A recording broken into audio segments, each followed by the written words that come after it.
श्री सद्गुरु महाराज की जय। नमामि अमित ज्ञान रूपम कृपालम अगम बोध दाता सुबुद्धि निधि विशालम क्षमाशील यति धीर गंभीर ज्ञानम धर्म कील दृढ़ थीर समधीर ध्यानम जगत त्राणकारी अघारी उदारम भगत प्राण रूपम दया गुण्य पारम नमो सद्गुरुं ज्ञान दाता सुस्वामी नमामि नमामि नमामि नमामि श्री सद्गुरु महाराज की जय। प्रातः स्मरणीय अनंत श्री विभूषित परमाराध्य सद्गुरु महाराज गुरुदेव महर्षि संतसेवी परमहंस जी महाराज इस पवित्र स्थल पर उपस्थित बरारी घाट भागलपुर के सत्संग प्रेमी महानुभावों माता एवं बहनों, यहाँ के सत्संग प्रेमी बड़े श्रद्धालु हैं, गुरु भक्त हैं जो बराबर सत्संग कराया करते हैं। मेरा भी सौभाग्य है जो आपके बीच में आया करता हूँ, आप लोगों की श्रद्धा को नमन करता हूँ, क्योंकि आप हमें श्रद्धा विशेष के कारण बुलाया करते हैं। आज जो हम लोग यहाँ उपस्थित हैं, इस कार्यक्रम के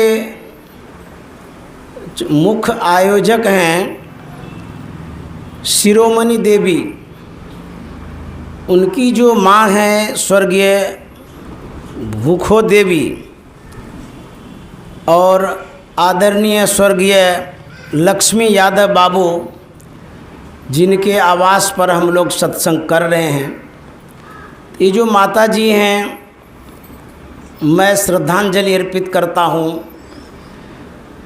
बड़ी सौभाग्यवती होंगी, भक्तिन होंगी, संस्कार उत्तम होगा, इसीलिए उनके नाम पर आज सत्संग हो रहा है।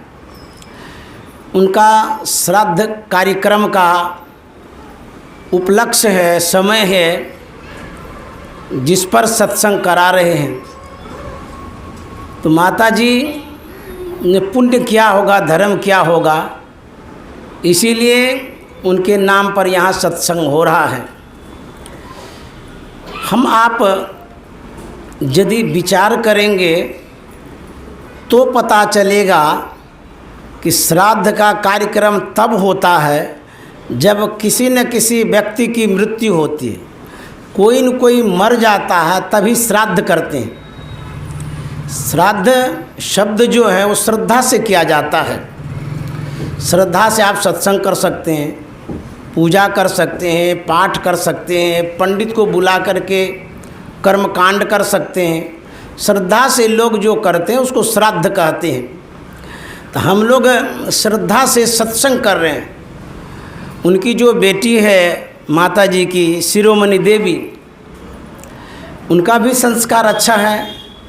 जिन्होंने अपने मन में सोचा कि सत्संग कराएंगे और कुप्पा घाट से मुझे बुलाया गया। मैं कल बाहर था, अररिया जिला में सत्संग कर रहा था, कल रात में आया हूँ और मुझे बताया गया है कि बरारी में सत्संग है, आप समय देते हो तो अच्छा रहता।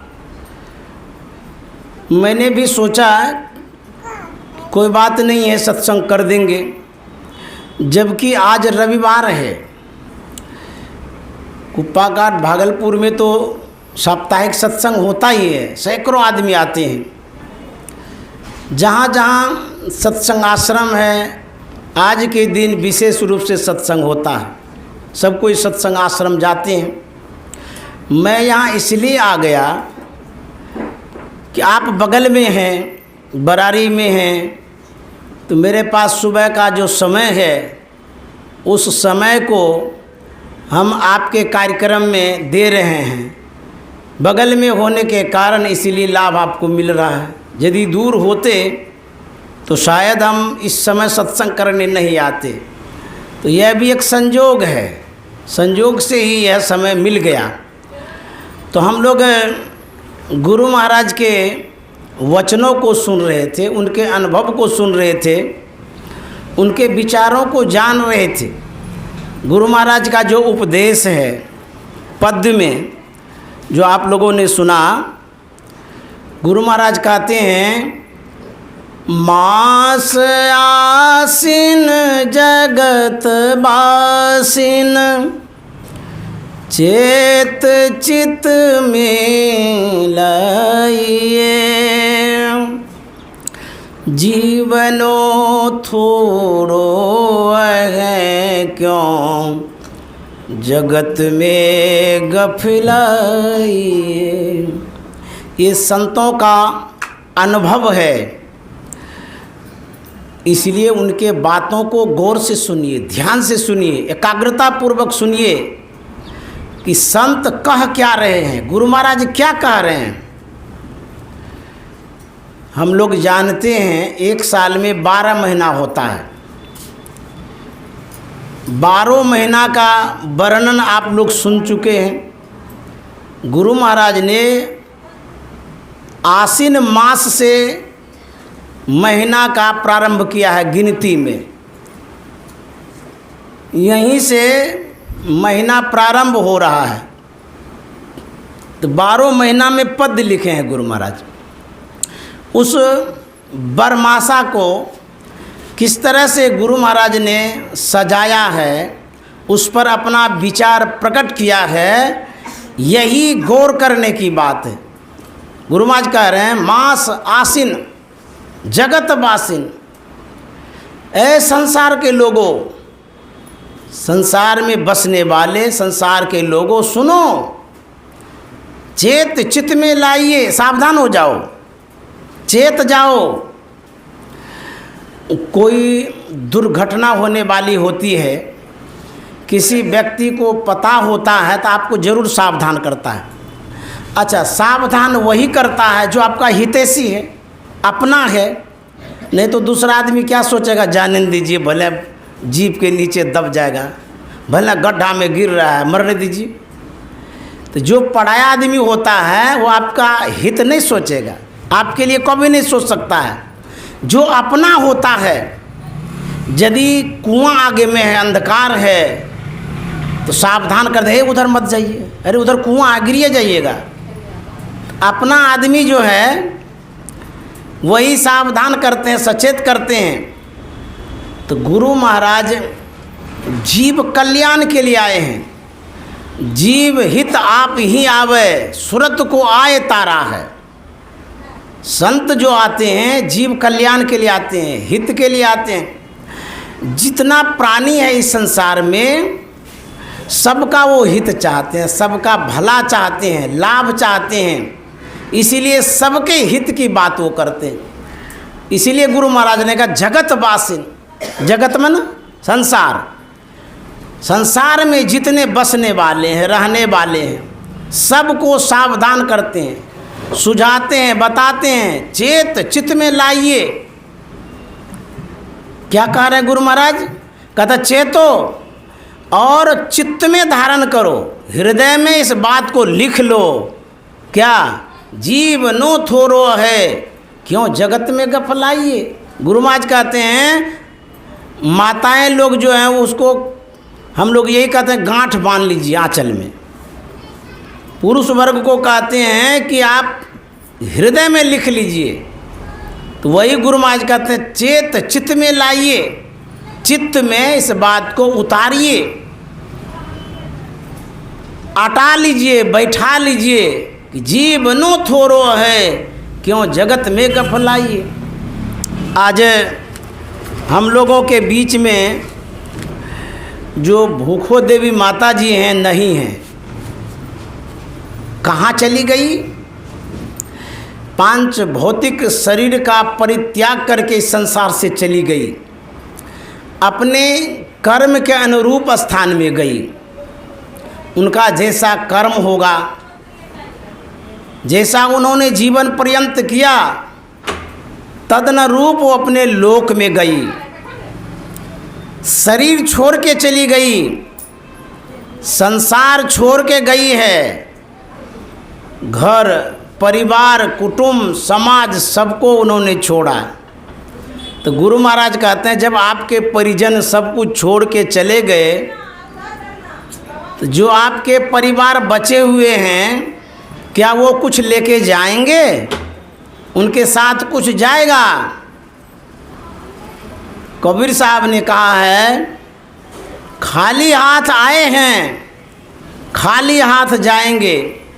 वहाँ से क्या तो लाया बंदे। वहाँ मतलब जब आप माँ के गर्भ में थे, जब इस धरा धाम पर अवतरित हुए, क्या था हाथ में? बच्चे के हाथ में देखें, मुट्ठी बंदी रहती, कुछ नहीं होता है। तो कबीर साहब कहते हैं वहाँ से क्या तो लाया बंदे, और यहाँ से क्या ले जाएगा? यही होगा क्या? मुट्ठी बांधे आया जग में और हाथ पसारे जाएगा। मुट्ठी बांधे आया जग में हाथ पसारे जाएगा। तब करना क्या है? संतों ने सुझाया, बताया, करना यही है, नाम हरि का जप ले बंदे, फिर पीछे पछताएगा।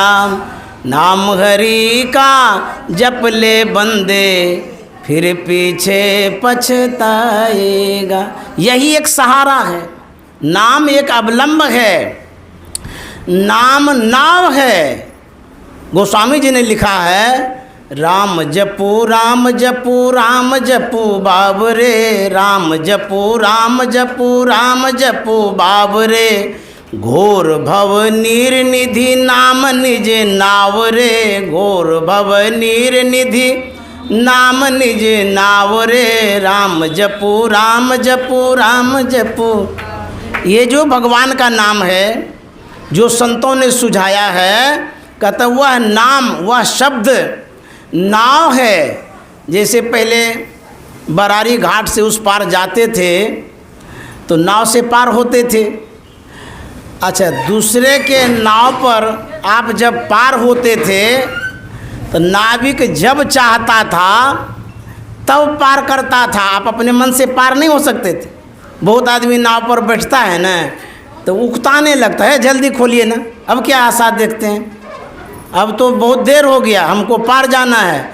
तो नाविक कहता चुपचाप बैठे रहिए, पार होना है, हमको भाड़ा होगा उतना तब न जाएंगे, आप ही को अकेले लेके जाएंगे, रिजर्व कर लिए हैं क्या? तो नाविक तब पार करता है जब उसका मन होता है, उसके अनुकूल बातें होती है। यदि आपकी ना हो अपना, तो क्या किसी को पूछना पड़ेगा पार होने के लिए? अरे चट से चढ़ेंगे और खेवेंगे, पार हो जाएंगे पट से। तो संत महात्मा कहते हैं नाम जो है, जो संत दिए हैं, संत जो बताए, जो नाम, तो वह नाम क्या है? आपका अपनी नाव है, निज नाव। बुझिए तो हम दूसरे के नाव पर चढ़ने के लिए तौर तूफान करते हैं, हम अपने नाव पर क्यों नहीं चढ़ेंगे? वह नाव ऐसी है जो अदृश्य है, ये लकड़ी की नहीं है, काठ की नहीं है, लोहे की नहीं है नाव। वह नाव नाम की है, शब्द की है। यदि अपनी नाव हो तो आप पार हो सकते हैं। एक जगह कथा हो रही थी, वहाँ पर कथाकार नाम की महिमा का गायन कर रहे थे। एक दही बेचने वाली बूढ़ी थी, उसे गंगा पार होना होता था, दही बेचने के लिए जाती थी। तो जब भी पार होंगे नाव से तो पैसा तो देना ही पड़ेगा, फ्री में तो ले ही नहीं जाएगा, उसको पैसा भी देना पड़ता था। संजोग से वह बूढ़ी उस कथा में सम्मिलित होती है, भाग लेती है और गौर से सुनती है। ध्यान से जब सुनिएगा तब आपके जीवन में बहुत काम आएगा शब्द, प्रवचन, कथा। नहीं सुनिएगा तब तो कोई बात नहीं है। सुनने से ही काम में आएगा, बैठने से नहीं होगा। बैठे तो सब कोई है, जो ध्यान से सुनता है उसके जीवन में ये काम आएगा। वह बूढ़ी बड़ा गौर से सुनने लगी कि क्या कथाकार कहते हैं। कथाकार नाम की महिमा में कह रहे थे, ये भगवान का जो नाम है नाव के समान, भवसागर से पार कर देता है। बूढ़ी पढ़ी लिखी नहीं थी, अनपढ़ थी। उसके मन में ये बात बैठ जाती है, जब भगवान का नाम नाव के समान है, भवसागर पार करता है, तो क्या ये गंगा जी पार नहीं करेगा? तो नाम लेना चाहिए। उसके मन में हुआ कि ये जो युक्ति बतला रहे हैं कथाकार, ये बहुत अच्छी है मेरे लिए। दही बेचने जाते हैं, पैसा रोज देना पड़ता मल्लाह को, यही नाम ले लेंगे पीढ़ी वाला, अब पार होते रहेंगे, दही बेचते रहेंगे। कथा जब समाप्त हो गया तो कथाकार से मिलने गई। बोली कि महाराज, आप जो नाम का गुणगान कर रहे थे, यश गान कर रहे थे, नाम की महिमा को जो बता रहे थे कि भवसागर से पार करता है, तो मुझे भी वो नाम चाहिए, हमको ज़रूरी है उस नाम का। तो उनके मन में हुआ कि दीक्षा लेना है, इसको दे देते हैं, भगवत भजन करेगी, अपना भगवान का नाम लेगी, इसीलिए तो लेते हैं नाम। तो कथाकार नाम दान दे दिया, दीक्षा दे दिया, भजन वेद बतला दिया, युक्ति बतला दिया भवसागर पार होने का। लेकिन वो बूढ़ी यही समझ रही थी कि सब सागर पार होने का है। ये नाम ले लिया, बड़ी श्रद्धा और निष्ठा के साथ जप करने लगी, क्योंकि उसको फ़ायदा लेना था कि हमको गंगा जी से पार होना है पीढ़ी में। इतना उनको विश्वास हो गया उस नाम पर, कहता है विश्वासे फलदायकम। जिनको जिस बात पर विश्वास हो जाता है उसका काम बन जाता है। दृढ़ता रखिए, विश्वास रखिए, कोई भी काम में कि नहीं हो जाएगा, गुरु महाराज की कृपा से हो जाएगा। यदि ऐसा विश्वास होगा तो काम बनेगा जरूर। वो बूढ़ी को विश्वास हो गया नाम महिमा पर। उसके बाद उसको सिद्धि मिल गई। वास्तव में वो एक दिन जाती है, माथे पर मटका है दही का, और नाम पर विश्वास है उनको। पानी में नहीं डूबेंगे, इस बात का कोई खटका नहीं उसके मन में कि नहीं हम पार तो हो ही जाएंगे, क्योंकि हमको ये नाम मिला है। विश्वास के साथ वो किनारे पर जाती है। नाव तो बहुत लगी हुई थी। जिस नाव पर वो चढ़ती थी उस नाविक ने कहा कि माता जी मेरे नाव पर आइए। दूसरे ने कहा मेरे नाव पर आइए। जब आप गाड़ी में चढ़ना चाहते हैं, जीप वाला कितना तंग करता है, टोटो वाला सब, यहाँ चढ़िए, इसमें बैठिए, खूब तंग करता है। तो बूढ़ी क्या जवाब देती है, ए नाविक, अब तुम्हारे नाव से कभी पार हम नहीं होंगे। बोले तो कैसे पार होंगे? बोले हम ऐसे ही पार हो जाएंगे। बोली बूढ़ी का दिमाग खराब हो गया है, ये पागल हो गई है ये। अब ये कहती है कि ऐसे पार होंगे, ये कैसे होगा? ऐसे पार कैसे कोई हो सकता है? तो वो बूढ़ी कहती है कि हम आपके नाव पर नहीं चढ़ेंगे, ऐसे ही पार हो जाएंगे। तो मल्लाह पूछता है कि तुम ऐसे कैसे पार हो जाएगी? बोले मेरे पास एक नाव है, अदृश्य नाव, नाम रूपी नाव है। तो मल्लाह को क्या पता नाम क्या होता है, वो लोग कोई सत्संगी थोड़ो थे। तो वह जो है कहती है नाम रूपी नाव है मेरे पास। मल्लाह सोच लिया कि सही में ये पगला गई है, दिमाग इसका खराब हो गया है, ये नाम क्या होता है? बोले कि आज ये बुढ़िया डूबेगी, दिमाग खराब हो गया है, ये जा रही है नदी में डूबने। वह विश्वास के साथ मटका लिए सिर पर आगे बढ़ती है। जैसे ही आगे बढ़ी थोड़ा ही पानी हुआ, उसके बाद आर से पार हो गई, इससे उस पार चली गई।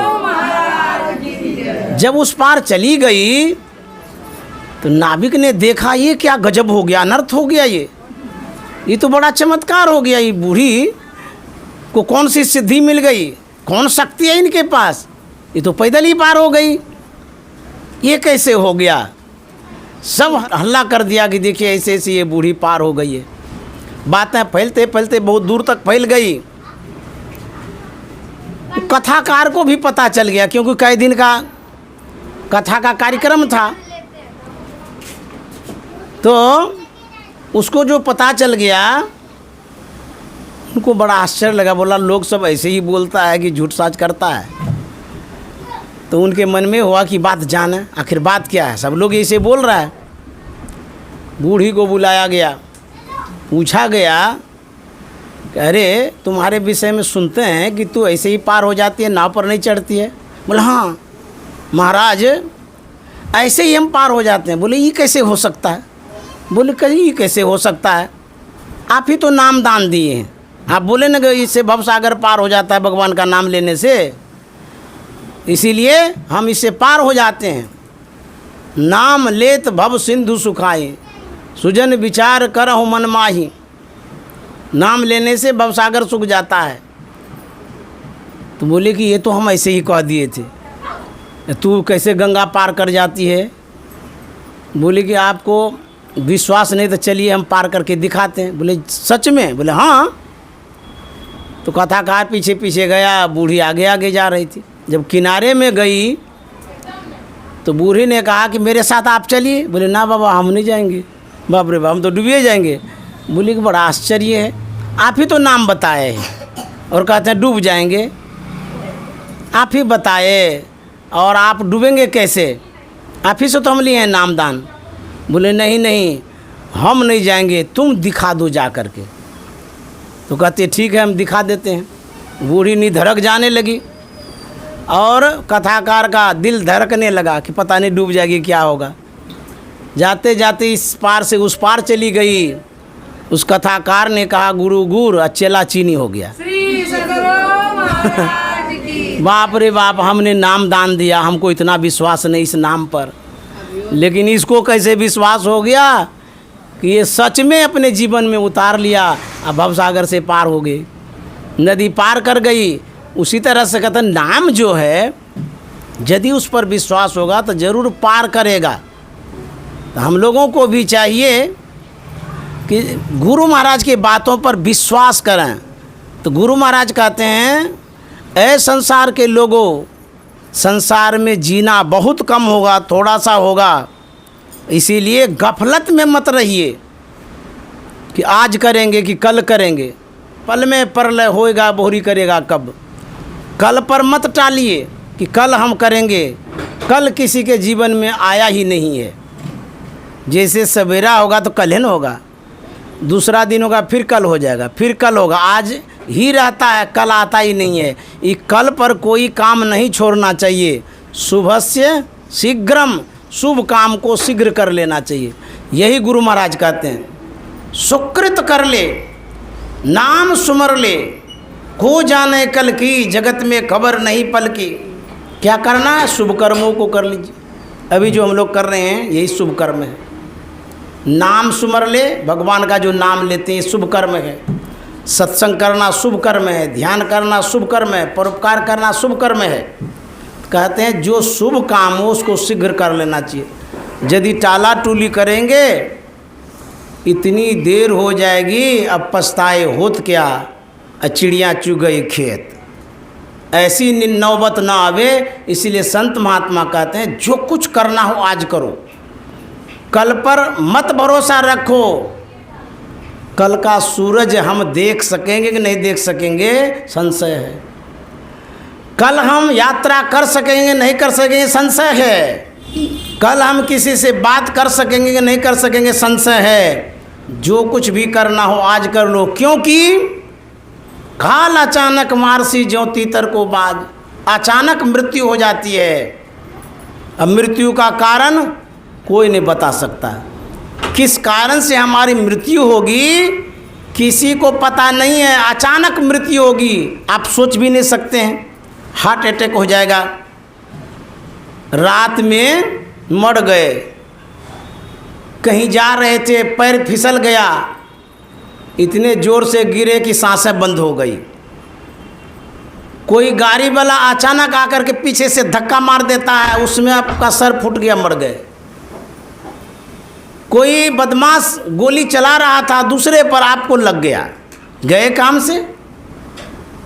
पीछे से भी वार होता है, आप कहेंगे हमारा तो कोई दुश्मन है नहीं। भले आपका कोई दुश्मन ना हो, लेकिन काल जरूर सबका दुश्मन है, सबका दुश्मन है वो काल, अचानक मार से। अब उसको मारने का औजार जो है पूरा दुनिया का लोगे है, यही हथियार है, समझ गए। इसी से मृत्यु हो जाती है। जो आपको नज़र में दिखाई देता है वही आपका दुश्मन है। ये कैसे बोलते हैं बाबा, सब दुश्मन तो नहीं हो सकता है। मारने वाला जो है वो दुश्मन है ना, तो इस संसार के लोग ही तो आपको मारेंगे। तो काल का ये सब सिपाही है, सब संसार का लोग, यही मारेगा, यही सब कुछ करेगा। गुरु महाराज की कथाओं को हम लोग सुना करते हैं, प्रवचन के माध्यम से कहा करते हैं ना गुरु महाराज कथा। उन्हीं कथाओं में से एक कथा है कि मृत्यु कैसे आ जाती है अचानक, पता नहीं चलता है। इस कथा से आपको पता चल जाएगा। जमराज का दरवाजा था, वहाँ एक वृक्ष था, पेड़ था। संयोग से प्रातः काल एक कबूतर आता है, उसी पेड़ पर बैठता है। वह बैठा था अपना आराम करने के ख्याल से। जमराज घर से निकलता है, इधर उधर झांकता है। जब पैर के ऊपर झांका तो देखा एक कबूतर बैठा है। तो जमराज का काम ही यही है कि संसार के लोगों को यहाँ से उठा उठा करके ले जाना है समय समय पर, चाहे वो कोई भी प्राणी हो, मानव हो, दानव हो कि जानवर हो कि पशु पक्षी हो। जब कबूतर पर नज़र गया, निहारने लगा, सोचने लगा, विचारने लगा, बड़ा गौर से देख रहा था कबूतर को।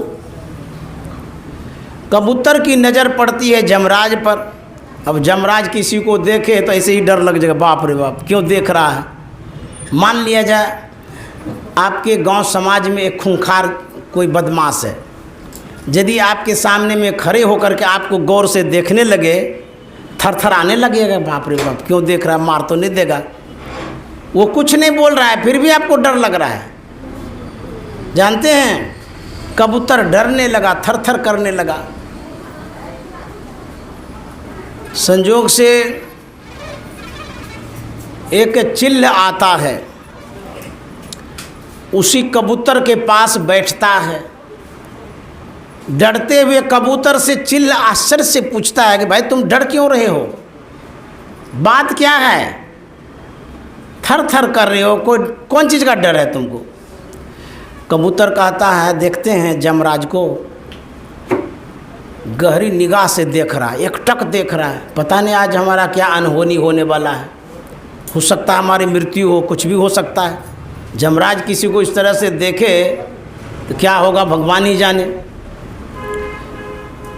तो चिल्ले का आता, यही तुम्हारा डर है? बोले हाँ यही डर है। बोले देखो ये डर हम भगा देते हैं। बोले कैसे भगा सकते हैं?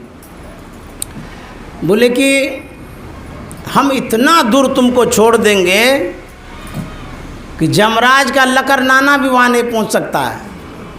तो जब जमराज ही नहीं पहुँचेगा तो तुमको डर कहाँ से रहेगा? बोले हाँ तब तो ठीक है, तब क्यों डर रहेगा। मान लिया जाए यहाँ पर कोई बदमाश है, आपको उससे रोज़ डर लगता है, तो कोई सज्जन आकर के कहे आपको इतना दूर छोड़ देते हैं अमेरिका में कि वो पहुंच ही नहीं सकेगा, तो आपको अच्छा लगेगा कि नहीं लगेगा? बोले हाँ, अमेरिका चले जाएंगे तो यहाँ का लोग क्या कर सकता है, छिप जाएंगे वहाँ। तो कबूतर से कहा तुम मेरे पीठ पर बैठो, मैं लेकर के चलता हूँ। वह कबूतर को लेकर के चलता है, चलते चलते चलते कई योजन दूर चला जाता है और वहाँ एक पहाड़ था, उसमें एक गुफा था। उस गुफा में जो खो था वह चिल्ले उस कबूतर को खो में घुसा देता है। एकदम अंधकार था, कुछ नहीं सूझता था, भीतर में घुसा दिया और बोला तुम यहीं रहो, यहाँ जमराज का नाना नहीं आ सकता, तुमको कुछ नहीं बिगाड़ सकता है, तुम यहाँ से निकलना नहीं। और सुनो, मैं इस बात को जानने के लिए जा रहा हूँ आखिर जमराज तुमको एक गहरी निगाह से देख क्यों रहा था। जान जाऊँगा तो तुमको भी बताऊँगा, तुमको जो डर रहा था आखिर क्या वो सोच रहा था, बात क्या है, ये जानने के लिए मैं जा रहा हूँ, तुम इधर उधर नहीं जाना। बोले ठीक है। गुफा से जब निकल रहा था चिल्ल, उसके मन में हो सकता है कहीं वो निकल जाए तो कबूतर, तो ऐसा करते हैं गुफा का मुंह बंद कर देते हैं, एक पत्थर से मुंह उसका बंद कर दिया कि ताकि वो निकल न सके, क्योंकि भाग जाएगा तो फिर बताएंगे कैसे। बंद करके वो निकलता है, फिर आता है जमराज के दरवाजे पर, उस वृक्ष पर। वह चिल्ल पूछता है जमराज से कि महाराज आप उस कबूतर को गहरी निगाह से बहुत देर तक देख रहे थे, क्या बात है, क्यों देख रहे थे? वो कबूतर तो डर रहा था आपको देख करके। जमराज ने कहा मैं देख यही रहा था कि आज के दिन इस समय थोड़ी देर में उनकी मृत्यु होने वाली है, लेकिन वो भी मृत्यु वहाँ होगी कई योजन दूर। इतना छोटा सा कबूतर उड़ेगा कैसे उतना योजन तक, और ये जाएगा तो कैसे जाएगा वहाँ पर, एक गुफा में जाकर के मृत्यु होगी। यही मैं सोच रहा था, मेरा गणित तो कहीं गड़बड़ नहीं हो गया कि मृत्यु अभी होने वाली है, ये यहीं पर है, उतना योजन तक जाएगा नहीं। तो वही आश्चर्य में कर रहा था कि क्या हिसाब किताब है। वो चिल्ल कहा था कि महाराज सही में उनकी मृत्यु अभी होने वाली है। बोले हाँ। चिल्ल ने कहा कि महाराज आप जो कह रहे हैं कि इतना दूर योजन, मैंने तो पहुंचा दिया, वहाँ एक गुफा में उसको बंद कर दिया है, क्या वो मर गया होगा? बोला हाँ वो मर गया होगा, उसकी मृत्यु लिखी हुई है अमुक अमुक जगह पर, अमुक अमुक तरह से। फिर चिल्ल गया वहाँ पर, पत्थर उठाया, हटाया, गुफा में घुसा, जैसे कबूतर के पास गया तो वहाँ देखता है एक केकड़ा उसके गले को दो टुक कर दिया है और वहीं पर मरा पड़ा है। अब देखिए मृत्यु ध्रुव निश्चित है, किसी न किसी कारण से मरेंगे, लेकिन मरेंगे जरूर। डर करनी डर परम गुरु, डर पारस डर सार, डरत रहे सो उबरे गाफिल खावे मार। डरिए, किससे डरिए? कहता मृत्यु से डरिए, एक दिन मौत हो जाएगी, गांठ बांध लीजिए आंचल में, हम मर जाएंगे, एक दिन संसार छूट जाएगा, ये घर परिवार भी छूट जाएगा मेरा। याद करिए इस बात को। संसार के कामों में आप भूले रहते हैं, भटके रहते हैं, अटके रहते हैं, लटके रहते हैं, कभी तो मौत को याद करिए। कहेंगे बाबा ये कौन अशुभ बात बोलते हैं? अरे शुभ शुभ बोलिए ना। कोई भी चिंतन करेगा भगवान का कि मौत को याद करेगा। मैं कहता हूँ सबसे बड़ा यदि शुभ काम है तो मौत को याद करना है। उल्टे पुल्टे बतला रहे हैं आप, ये भी कोई शुभ काम होता है मौत को याद करना? मैं कह रहा हूँ यदि आपको मौत याद आएगी तो जरूर भगवान याद आएंगे। श्री सद्गुरु महाराज की जय। मान लिया जाए अभी 100 फीट पानी आने वाला हो, बाढ़, कोई कहे कि बांध टूट गया है, इस भागलपुर में 100 फीट खड़ा पानी आएगा। 100 फीट इसलिए कहता हूँ कि मकान उससे कम में रहता ऊंचा, तो मकान पर भी नहीं भाग सकते।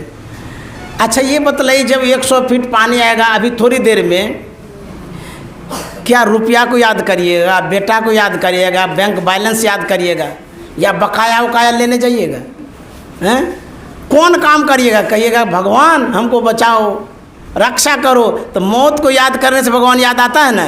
तो मौत के साथ भगवान की भक्ति जुड़ी हुई है। इसीलिए मैं कहता हूँ सब काम छोड़ करके कभी कभी मौत को याद करिए। एकांत में, शांत जगह में, जब आपको कोई काम ना रहे तो यह सोचिए कि एक दिन हम मर जाएंगे, सब कुछ छूट जाएगा। इसीलिए सोचने कहते हैं आपका परिवार तो मरा, गया कि नहीं गया संसार से? आपका परिवार कहाँ है सो बताइए? परिवार मर गया ना। एक परिवार नहीं गया, पिताजी चला गया, पिता का पिता गया, उसका भी पिता गया, कितना पिता चला गया पता नहीं। तो जब सब जा रहा है, कोई चला गया कोई जावे, कोई गठड़ी बांध सिधावे, कोई खड़ा तैयार अकेला, सब चला चली का खेला। गया कि नहीं गया है? आप नहीं जाएंगे क्या? हम नहीं जाएंगे क्या? सब जाएगा। इसीलिए मौत को याद करिए। जब मौत याद आएगा तो अच्छा अच्छा काम करिएगा, समझ गए? इसीलिए मौत की सराहना की गई है।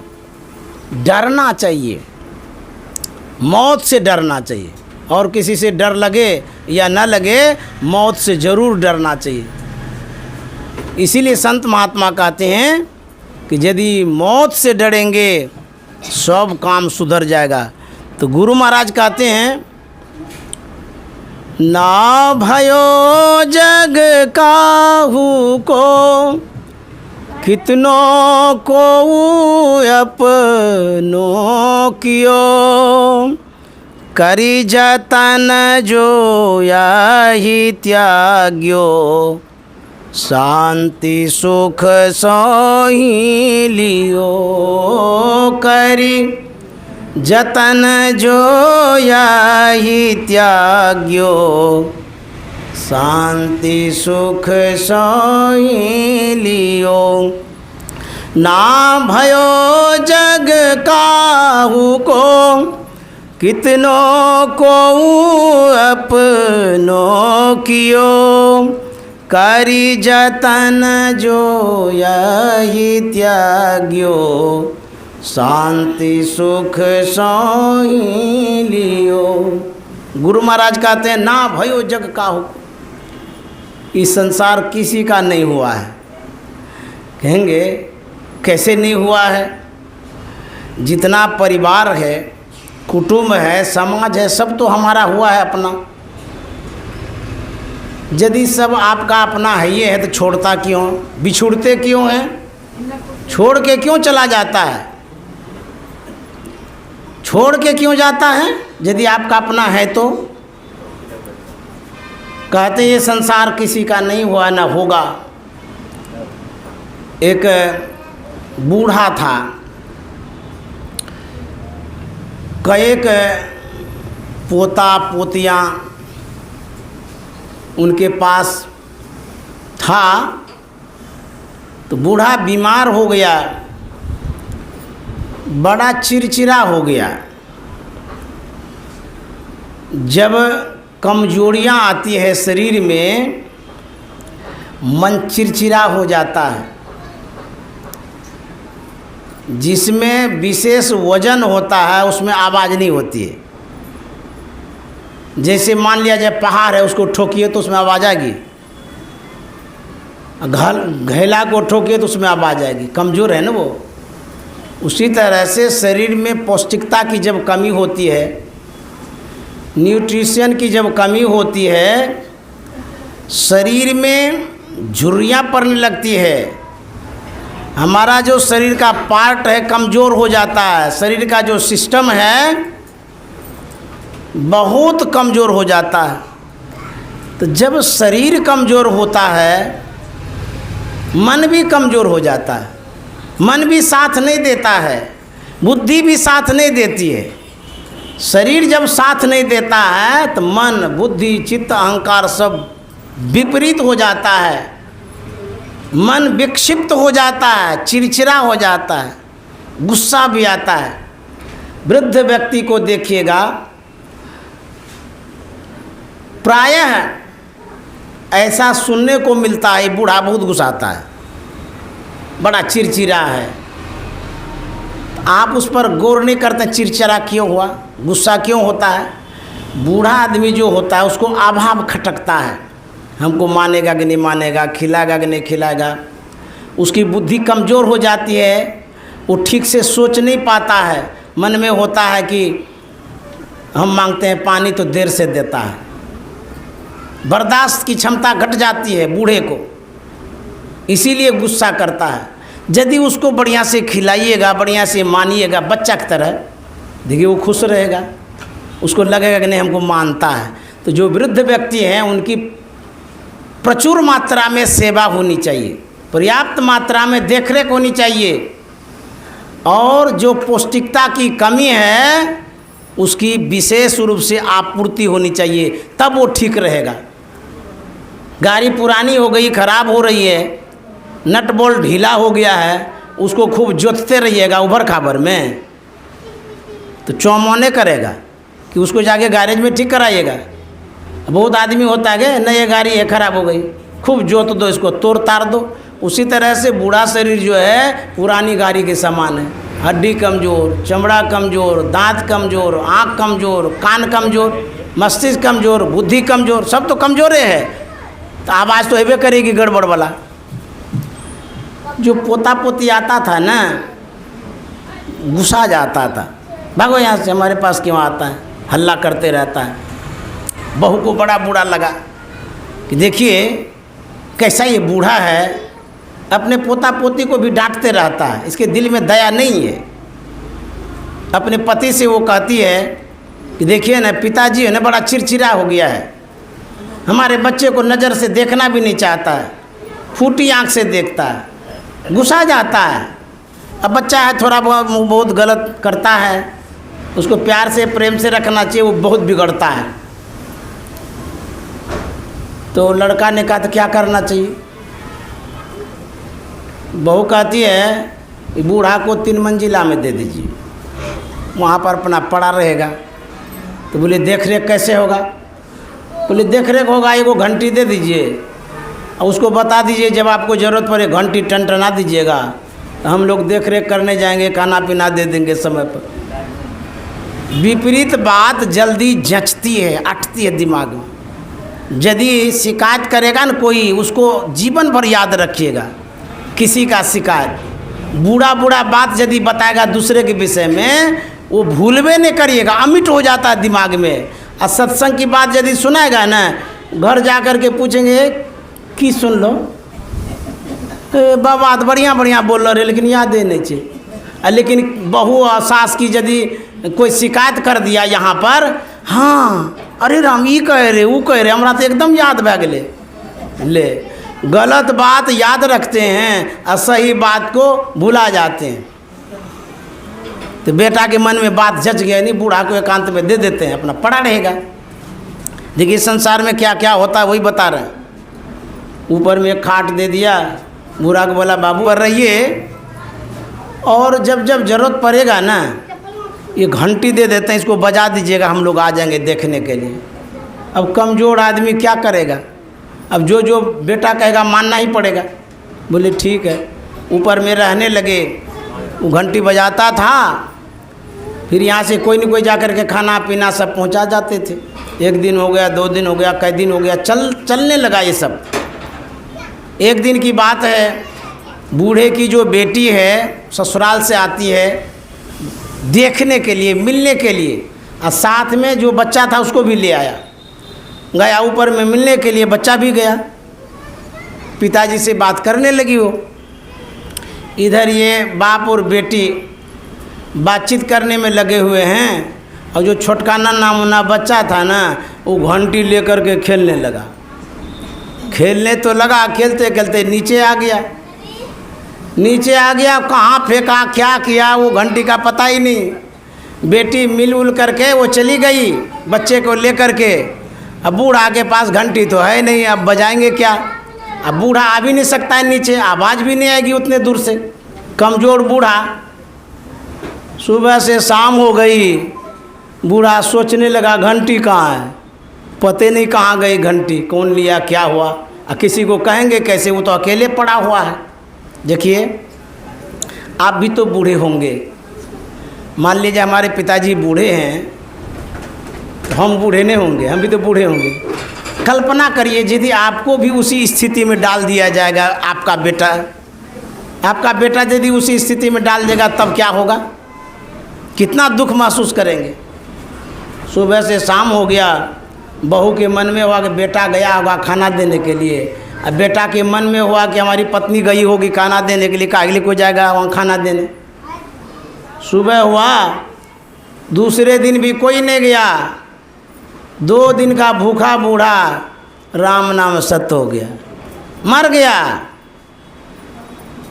कभी कभी यदि निगरानी नहीं रखिएगा मर कर के लाश भी सड़ जाता है, गंध करता है, तब जाकर के खोजते हैं कि कहाँ से गंध आ रहा है। मर गया बूढ़ा। देखिए संसार में सब होता है। वही गुरु महाराज कहते हैं, ना भयो जग काहू को, कितनों को अपनों कियो, तब करी जतन जो यही त्याग्यो, तब शांति सुख सोही लियो। गुरु महाराज कहते हैं जतन करके, प्रयत्न करके, प्रयास करके जो इसको त्यागता है, किसको, संसार को, माया को, संसार का जो संबंध है, जो संपत्ति है, जो कुछ भी है, इसमें जो आसक्ति है, लगाव है, कहते इसको जो जतन करके त्यागता है।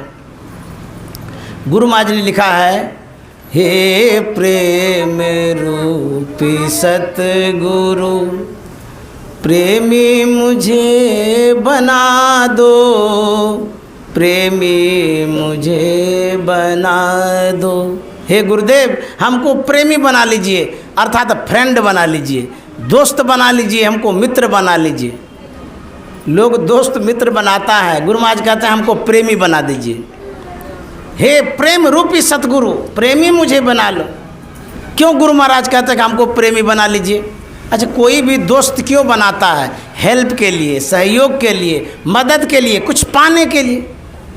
चाहे कोई भी दोस्ती करता है उससे कुछ पाना चाहता है या कुछ देना चाहता है, इसीलिए दोस्ती करते हैं।